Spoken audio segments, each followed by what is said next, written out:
Once a stain has been applied, now we apply after the time that the manufacturer of the stain tells us how long to wait to dry. In this case, I waited 12 hours. Now we apply one coat of this Minwax crystal clear top coat.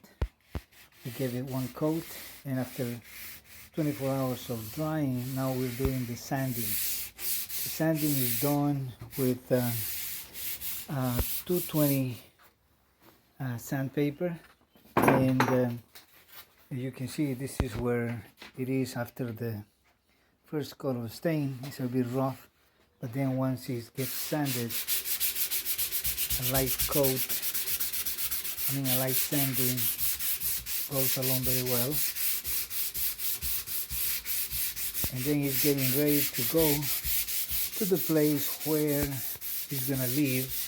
We're gonna let it sit for 48 hours so we can install it, and then we're gonna give a final coat, 1 or 2 coats more. So this is the process of making these slats of paneling, tongue and groove. As you can see, that is the process for today.